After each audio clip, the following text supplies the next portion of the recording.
अस्सलाम वालेकुम everyone and welcome to zone ERP. आज की वीडियो में हम देखेंगे कि आप अपनी जो ओपनिंग बैलेंसेस है इन्वेंट्री के वो किस तरह सिस्टम में अपलोड कर सकते हैं एक्सेल के ज़रिए।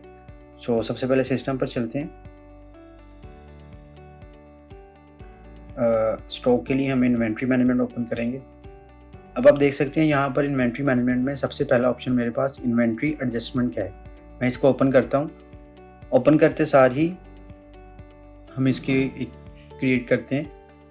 ये हमारा इन्वेंट्री एडजस्टमेंट का फॉर्म है जिसमें आप वेयर हाउस सेलेक्ट करते हैं, क्योंकि अब आप फर्स्ट टाइम अपना डाटा जो है सिस्टम में इंटर कर रहे हैं, तो हम इस ओपनिंग को सिलेक्ट करेंगे और वो ऑटोमेटिकली एडजस्टमेंट वाला अकाउंट पिक कर लेगा। देन फिर हम अपनी आइटम्स को सिलेक्ट करेंगे। तो इस तरह ये 1 बाय 1 है हमारा सिस्टम। अगर आप एक ही गो में अपनी जो जितना भी आपका स्टॉक है वो अपडेट करना चाहते हैं, तो हम वापस आते हैं। यहाँ पर एक्शन का बटन है, इसके ऊपर क्लिक करेंगे इंपोर्ट। इस तरह हमारे पास एक फॉर्म ओपन हो जाएगा, उसमें कुछ इंस्ट्रक्शंस हैं वो आपने रीड कर लेनी है। यहाँ से आपने डाउनलोड करना है टेम्पलेट, वो एक्सेल का टेम्पलेट जो है वो डाउनलोड हो जाएगा। अब देन नेक्स्ट डे मैंने एक टेम्पलेट प्रिपेयर किया हुआ है जो कि डाउनलोड किया था। आपने किस तरह डाटा एंटर करना है वो देख लेते हैं।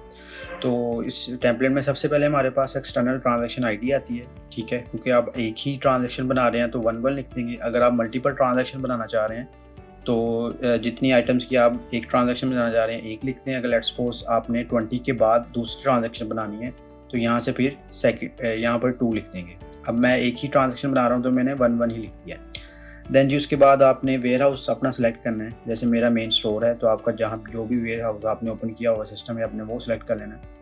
अब ट्रांजैक्शन डेट मैंने ब्लैंक छोड़ी है, तो अगर आप ब्लैंक छोड़ते हैं तो वो करंट डेट ले लेगा। अगर आप कोई अपनी देना चाह रहे हैं डेट, प्रीवियस डेट देना चाह रहे हैं तो आप डेट दे देंगे, तो वो आपकी प्रीवियस डेट को पिक करेगा। देन मेमो में मैंने ओपनिंग बैलेंसेस लिख दिया है। इसमें फिर मैंने बता दिया कि ये ओपनिंग स्टॉक है, यस ये मेरा ओपनिंग स्टॉक है, मैंने यस लिख देना है। एडजस्टमेंट अकाउंट मैंने सेलेक्ट कर लेना है, सस्पेंस अकाउंट, और इसके बाद फिर मैंने अपनी आइटम सेलेक्ट करनी है। आइटम्स इंश्योर करिएगा कि आपकी पहले सिस्टम में ओपन की हों आपने आइटम्स, देन वो इस यहाँ ये शीट से पिक करेगा।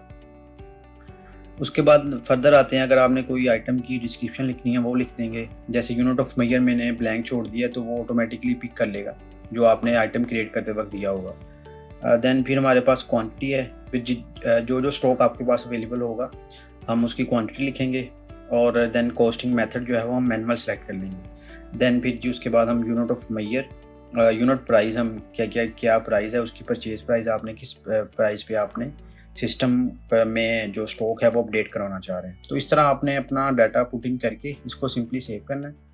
अब दोबारा हम सिस्टम पर चलते हैं, एक्शन के बटन को ओपन करते हैं, इंपोर्ट, और यहाँ से फिर हम अपनी फाइल चूज़ कर लेंगे। अब ये मैंने अपनी फाइल चूज़ की।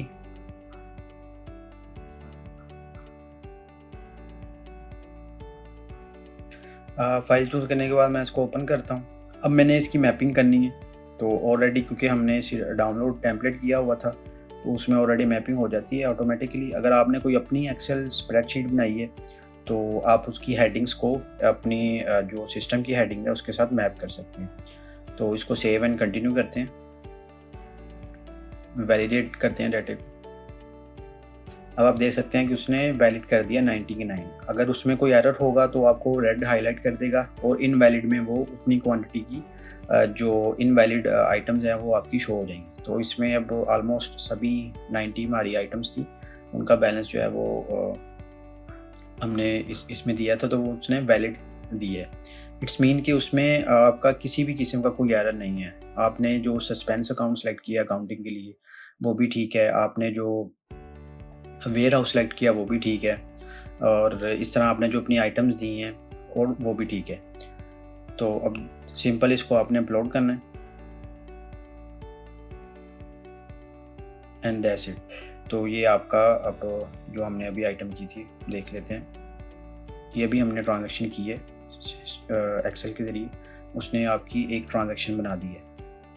इसमें सभी आपकी जो आपने क्वांटिटी दी होगी और प्राइस दी होगी वो आपने जो मेथड सेलेक्ट किया होगा वो उसने पिक कर लिया। तो इसको सिंपली हम कंफर्म करेंगे। अब कंफर्म करते ही आपका अकाउंटिंग लाइन जो है वो जनरेट कर देगा और आपका जो स्टॉक है वो सिस्टम में अपडेट कर देगा। तो इस तरह आप अपना ओपनिंग बैलेंसेस इसमें सिस्टम में अपलोड करना है। तो ये थी आज की हमारी video. So thank you very much.